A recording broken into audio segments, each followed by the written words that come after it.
but can you give me Robert Migna's original recipe? Will you No. share that one with me? No. Some secrets are just sacred, like the family recipe for making homemade smoked sausage. I've been trying to get my brother to give me this one for years. Smoked sausage is a Texas tradition, and one my family has been holding on to for generations. During this last visit to Texas, I did everything I could to find out how it's all done.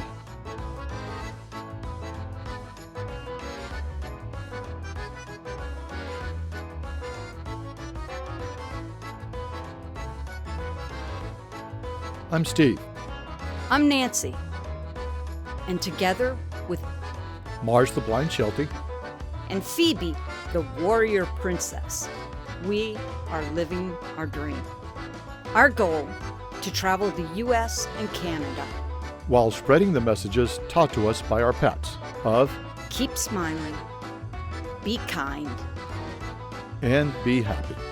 Join us on our travels by subscribing to our channel as we continue our great adventure.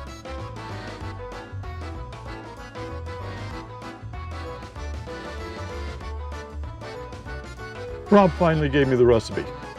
Sort of. He never really got too specific about what proportions he used. But I'll make it. I'll tell you what it is. For 10 pounds, there's a certain amount of salt, I've got to tell you. Yep. And for 10 pounds, there's a certain amount of pepper. Yep. That's all I For need. 10 pounds, there's a certain I'm probably never going to do more than 10 pounds if I That's do what I'm anything. saying. And then what you do is as you go up, just multiply. Yeah, I know. But all it is salt and pepper and garlic. That's all his was. Even the original handwritten recipe from Grandpa Migna's own hand was sparse in detail, but it was a good start. This tradition of smoked sausage goes back to the early immigrants to Texas in the 1800s. Texas was predominantly Native Americans and Spanish till they started inviting immigrants in the 1800s. That's when a large population of German and Czechs came to the region, along with many other Europeans. Every now and then, I still stream the local station from El Campo, Texas, KULP, on Saturday mornings. They play polka music.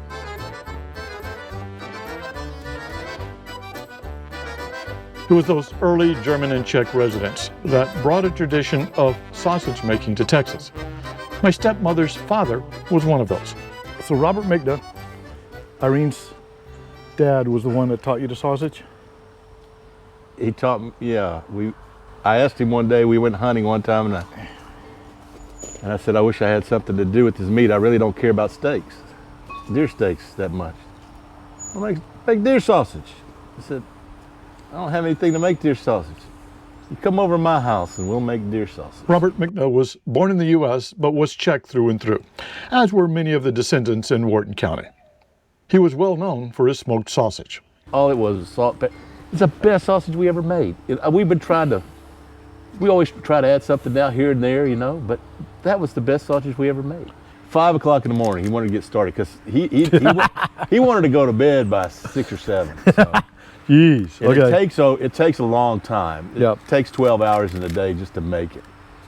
So we got there in the morning, and he make sure you bring your igloos with ice on top of it because your meat's got to be cold. And I don't like putting water on my meat, so I had bags of ice on top of my meat, and it worked out perfect. He said, "This is perfect." And I'd already cut it up into chunks. And So you had the venison and the pork. Yeah, he told me what to bring him. Yep. He said how to bring it, and I prepared it already on my dining room table. I cut it up into chunks. So we immediately took his vintage 1930s commercial grinder. And Wait a minute. Was this a mechanical grinder or an electric grinder? No, it was an electrical grinder. Okay. And it was old, and it was originally a 240 240 volt volt grinder. He had turned into a 120 Okay. because he wanted it to run slower, and it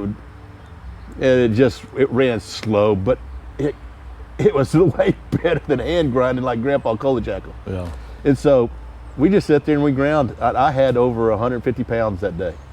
Then you add, Robert had a ratio, and I haven't written down, I've even got it, like you say, I got a Bible over here on sausage making, what I've learned from that point on. And I've got his original recipe still in there. And he put all the spices in there, and then if you ever hand mix, it took 5 of us to hand mix 150 pounds of sausage. Yeah. Homemade sausage is made with a few simple steps. First, you grind the meat. You always have pork and sometimes add beef or venison, but make sure it's not too lean. Rob always did a coarse grind first and then a fine grind second.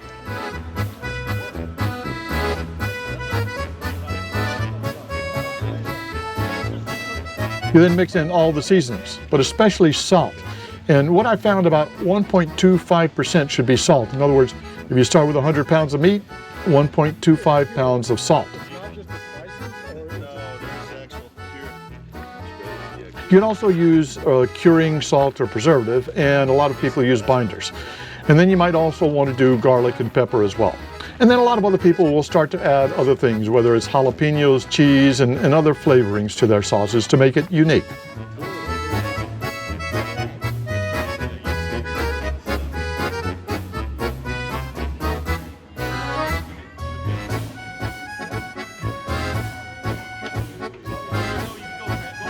Once you mix all the sausage, you then stuff the sausage into casings.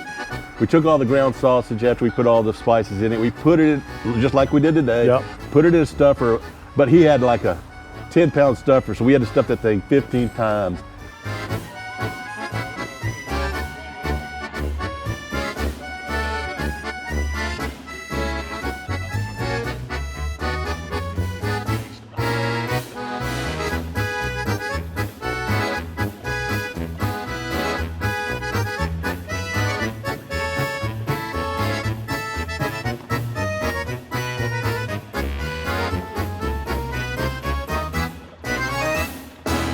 And Irene, like Suzanne said, she was over there, she's already prepped. She had like 20 strings hanging.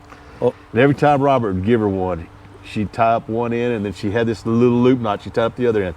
Then she'd take the next one and give me tied up, and she'd have a line of connected rings of sausage, like 5 long. Finally, she got to the point and tied the last one, then she'd cut it off, and then she'd cut between each one of them. And then Suzanne would pick them up, put them in the cooler. You then smoke the sausage for about 6 or 8 hours. And Rob said he usually targets about 140 to 160 degrees for the sausage. Well, anyhow, we put it in that smoker, and he showed me how to make the fires. We made the pecan wood, and we had some mesquite wood, and we had some oak, and he said, mesquite's for the heat, oak and pecan is for the taste. But in Texas, you want pecan taste. In Austin, you want oak taste. In Texas, the rest of Texas, you want pecan taste. Anyhow, we smoked that. He let it sit there, and I mean, it was like there was no fire in it. I was going, why are you cooking those things? Oh, yeah. You don't cook them. I want it to be cold in there. All I want is smoke right now. I don't want heat at all. All I want is smoke. And I opened that up, and it was like I could walk in it and walk around. Yeah. It couldn't have been 100 degrees in there. Yep. I bet you wasn't even 100 degrees, but it was full of smoke. If you don't have a family recipe for homemade sausage, you can also search the internet for a slew of recipes. I found a site that I've linked below as one of the best in describing the basics to follow.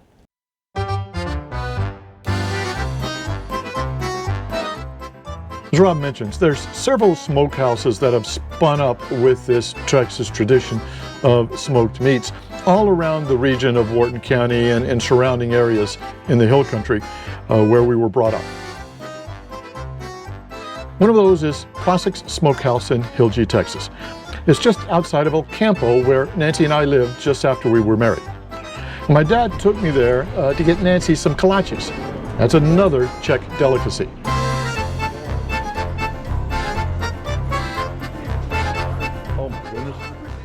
But we quickly found that most of the kolaches were gone by noon.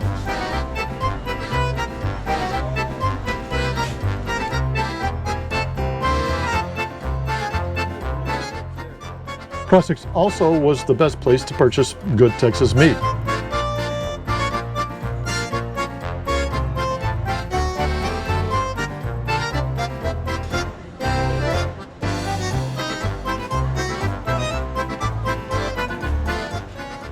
And yes, they have a wide selection of sausage.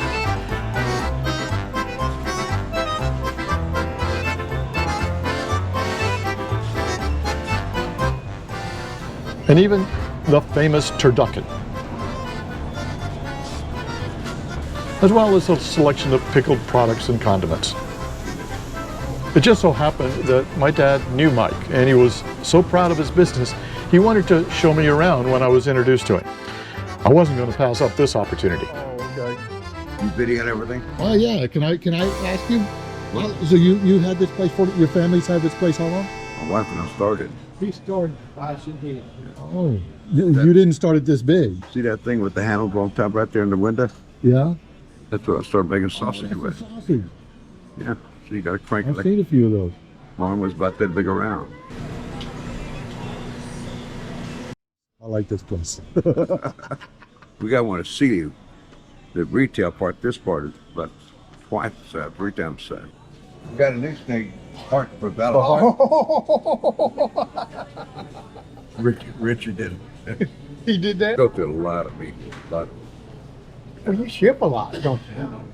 That's all through that part of the store. Yeah. Oh, you do? Yeah, we got 390. I haven't seen anything. I want you back here, show you. Oh, You can take a few pictures. is that okay? Thank you. This is our bakery. They just go clean the floors and walk out. This They bake early in the morning. 3 o'clock. Oh, yeah. That holds 40 sheets of clutches at one time. Now, So you had one sheet of kolache left in there. I take it they all go by now. yeah, by noon. Most times it's all gone by noon. Okay.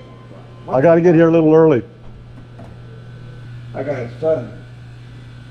He drew all these things up, had them built. See the hinges all welded on, Wow, that's all stainless. That's nice work. but this step below certified stainless steel too. Yeah. You know, some of the stainless steel you buy nowadays, rub with that green pad, should be got a rust spot. My grandma, I always loved stainless steel counters from grandma's counters. This oldest son, Mike. Next one, the youngest son. Next one, my son-in-law. Son-in-law, my daughter, and his daughter, all at the CD store. Troy right here is hunting the guy on the King Ranch. He's here someplace, but I'll show you. Oh, okay. Mike has made this a family business for sure, with a lot of relatives involved. But they employ a lot more than just family. And Mike seemed to know everyone by first name. 390. Wow. Yeah. Wow. They're gonna put that in a smokehouse. There's not enough room right now. Something's coming out, and all that's been made. Oh, wow. Yeah. A lot of those boxes on the bottom are jalapenos. I mean, and some of it, some is jalapeno, and some is garlic. So this is all your fridge. What? This is all refrigerator. Oh yeah, everything. Jeez. There's 4 different units here. One of them goes out, doesn't hurt anything. Yeah, I see that. So you can make the beef and pork. Oh, yeah. We make all kinds. We make 185 items, I think. So you use the chuck Mixed with the pork. mixed with the pork. And we also have a beef sausage. We've got a pork and beef, got a pork sausage, Yeah. jalapeno, and all kind of stuff. It's a little bit bigger than the one that you started with. What? So that sausage maker's a little bigger than the one you started with. That over there can make about 125 pounds every 10 minutes. Oh, wow. Got 2 of them. This one is smaller. Yeah, what kind of casings are you using? Are you using a natural casing? Natural. Along with the room-sized refrigerators, they also have a couple of very large freezers. This is a small one. Oh, this is the small one? I'm sorry. Go ahead. Uh-oh, somebody got antlers in there. Oh, yeah. You do venison? You do much venison? With Dennis and Laura, we did about 10,000. For here to see. Yeah. Most of this mainly that deer Praskes. See that? Oh, okay, yeah. Looks like deer meat. See? That does look like it. That's all they do all day long. Medium. Yeah.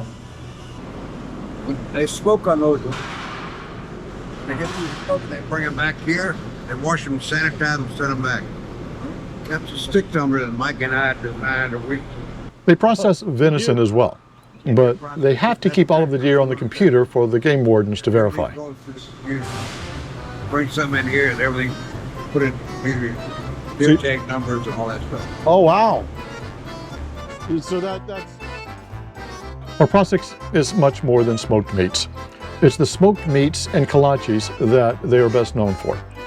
Mike and everyone at Praskes were very gracious and kind to let me just go through and take a look at everything.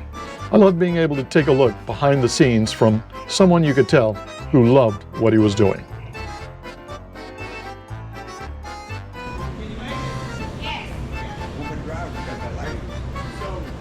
So hope you all get a chance to taste some real Texas smoked sausage sometime. It's the best. Till next time, be kind and keep smiling. Safe travels, everyone.